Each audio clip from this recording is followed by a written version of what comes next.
Hello guys, how are you? So today I'm here to show you guys how I cook. I want to show you my cooking skills. I'm a very good cook guys. Ndinogona kubika. I cook. Chatotsvaga basa rekushanda muhotel. Chibikira vanhu. And the man who's going to marry me, anenge achidya namambo guys. Hede huri. So apo ndanga ndichida kubika manoodles nesup. So I visited a friend of mine.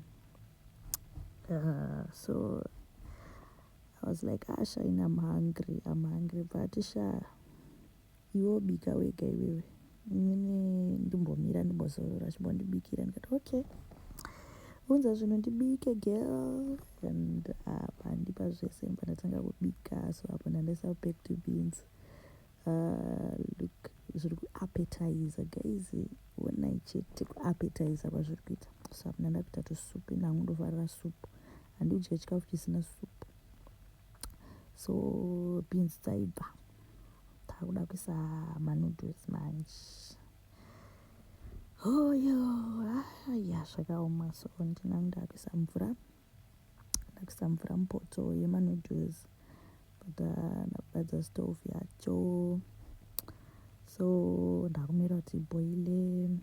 So ndakaisa mazinoodles akawanda. Vanhu now they were like, Chipo, we are hungry. Ndofunga ndakaisa 5 mapackets emanoodles. They were hungry zvekutodaro. Neni wacho ndanga ndiri hungry zvekutodaro. So ndapedza kubika. Ndakupakura manje.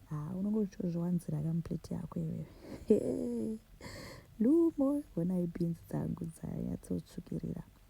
Ndapedza manje ndakupakura. Zvakaoma ndabva ndanzwa kudzida futi. So apo tanga takudya manje with my friends, my besties. Ndo mabesties angu vari 2 avo. Tapedza kudya zviri kunaka. Kana handidi zvokunyanyotaura kana ndichidya. Ndichifocusa nefood.